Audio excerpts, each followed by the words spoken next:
Okay, so good afternoon everyone. Let's start another video.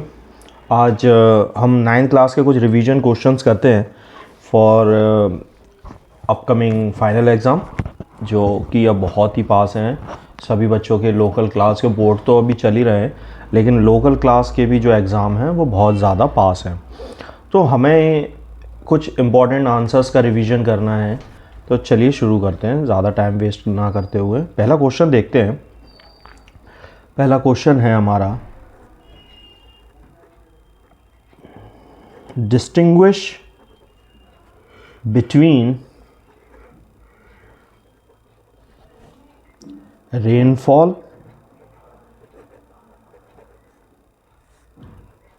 And precipitation.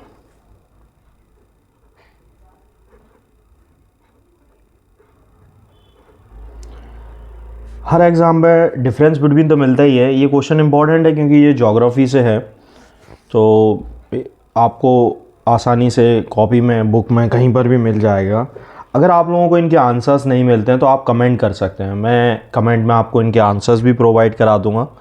सो इससे आपको और ज़्यादा आपको एफ़र्ट लगाने की ज़रूरत नहीं होगी, एग्ज़ाम टाइम में आपका टाइम भी बचेगा। The second one is define Thar desert. Thar desert, जैसा कि हमें पता है, डेजर्ट, रेनफॉल ज्योग्राफी के क्वेश्चंस हैं, तो अच्छे डेजर्ट से रिलेटेड एक आ सकता है। रेनफॉल हो ही गया, प्रेसिपिटेशन है ही है हमारे पास, तो नॉट बैड। चलिए दूसरा देखते हैं। फिर है हमारे सामने difference between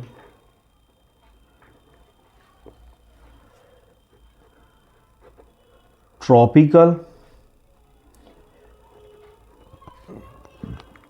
evergreen and deciduous forest.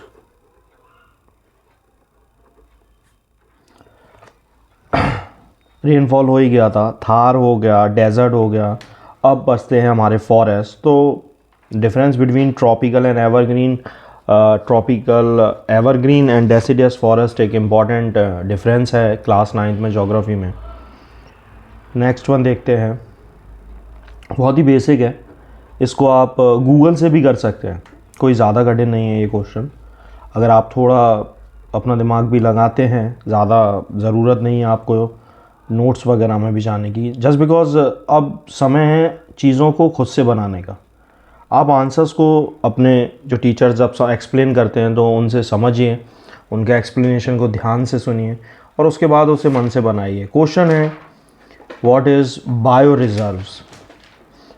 जैसे कि एक बेसिक हिंट जो बहुत ही बेसिक स्टूडेंट्स हैं उनके लिए, रिजर्व्स क्या होते हैं? रिजर्व्स होते हैं किसी चीज़ को बचा के रखना। बायो रिजर्व्स क्या हो सकते हैं? बायो मीन्स लाइफ होती है, तो हम किस चीज़ को बचा रहे हैं? आप लोग इसको कमेंट में भी लिख सकते हैं इसका आंसर। जिसका अच्छा लगा उसे मैं एक हार्ट ज़रूर दूंगा। तो चलिए next,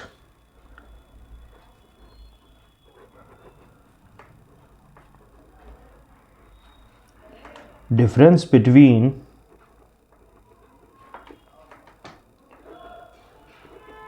population growth and population change. As we know in economics, the very important topic population growth and population change, ये कुछ ऐसे टॉपिक्स हैं जो इकोनॉमिक्स में बहुत ही इंपॉर्टेंट हैं। ये क्वेश्चंस भी बहुत आते हैं, इनफैक्ट ये क्लास 10th में भी बहुत इंपॉर्टेंट है। पॉपुलेशन ग्रोथ का एक क्वेश्चन है क्लास 10th में, तो आपको अगर 9th ही बेस अच्छा है आपका, तो फिर 10th में तो आपको कोई प्रॉब्लम होने ही नहीं वाली है। डिफरेंस इसलिए ज़्यादा है क्योंकि हमें पता है कि एग्ज़ाम में कोई ना कोई डिफरेंस तो आने ही वाले हैं, तो ये ज़रूरी है कि हम ज़्यादा से ज़्यादा डिफरेंस को कवर करें। चलिए नेक्स्ट देखते हैं। नेक्स्ट क्वेश्चन भी हमारा इकोनॉमिक्स से ही है। हाउ इज़ माइग्रेशन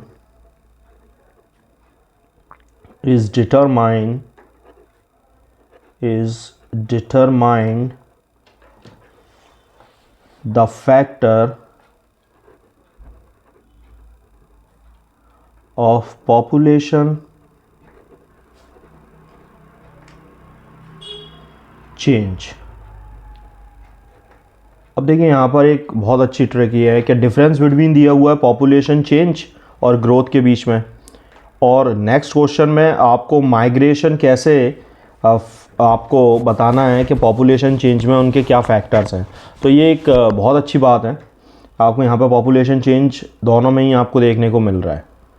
तो यहाँ पर भी हम इस चीज़ को अच्छे से नोटिस कर सकते हैं। चलिए कुछ और क्वेश्चंस की तरफ चलते हैं। नेक्स्ट वन इज़ बहुत ही अच्छा क्वेश्चन है। व्हाट इज़ पब्लिक डिस्ट्रीब्यूशन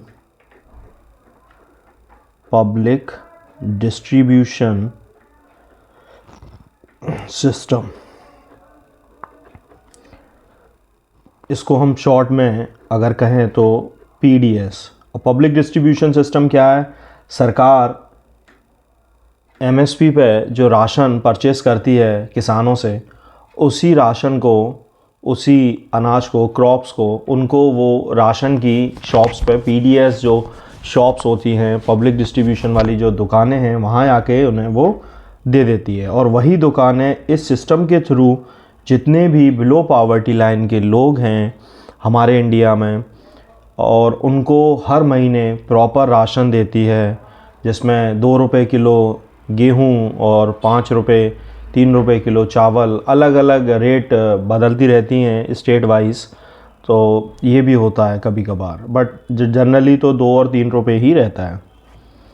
तो चलिए नेक्स्ट क्वेश्चन पर चलते हैं। ये योजना भी बहुत अच्छी है। एक योजना आई थी सरकार की, क्लास 9th में इम्पॉर्टेंट है। व्हाट इज़ अंत्योदय अन्न योजना।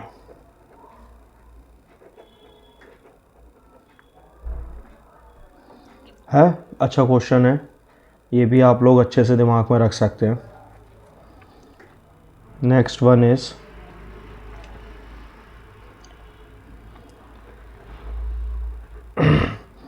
जो इकोनॉमिक्स के क्वेश्चंस होते हैं वो ऐसे क्वेश्चंस है कि आप जब उनके आंसर्स भी लर्न करेंगे तो आप उनसे बहुत कुछ सीखते भी हैं।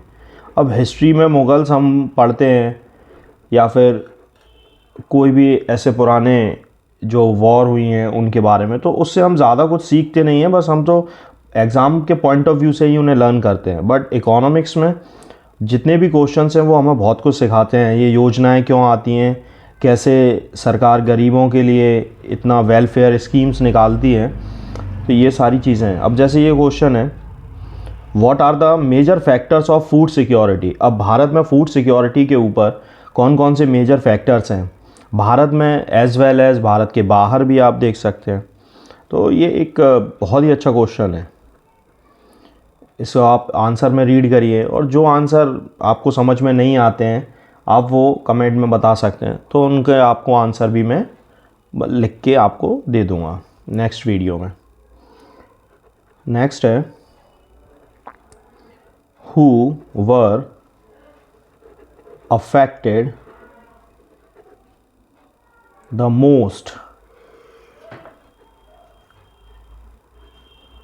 by the Bengal famine.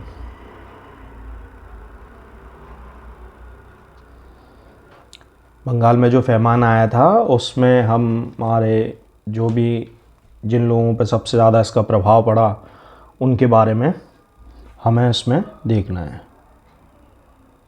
सो अच्छे क्वेश्चंस हैं, ऐसा कुछ वो तो है नहीं है। व्हाट इज़, एक क्वेश्चन और करते हैं आज के लिए, लास्ट क्वेश्चन है। ज़्यादा डिफ़िकल्ट तो नहीं है, पर मैंने कहा ना क्या कुछ क्वेश्चंस हैं जो बहुत ही अच्छे हैं हमारे ज्योग्राफी में। What is commercial farming? What is commercial farming? ठीक है, ये सारे क्वेश्चंस आप ज़्यादा बड़े टारगेट्स मत रखिए, छोटे टारगेट्स रखिए। आप पहले ये सारे क्वेश्चंस के आंसर्स को अच्छे से ढूंढिए, जिनके पास नोटबुक्स में हैं, स्कूल में जो टीचर्स हैं उन्होंने, आपके जो इतने भी अच्छे टीचर्स हैं उन्होंने जो पढ़ाया है डिफरेंट स्कूल्स में, चाहे स्टेट बोर्ड्स हो, चाहे एमपी बोर्ड, चाहे यूपी बोर्ड या फिर सीबीएसई, तो उनमें जो भी ये आंसर्स हैं आप उन्हें देख सकते हैं। और जिनको ऑलरेडी पता है तो बहुत ही वेल एंड गुड है। सो इनको पहले याद करते हैं, इन आंसर्स को आप लोग याद करिए, फिर देखते हैं नेक्स्ट वीडियो में। चलिए, thank you very much and God bless you all.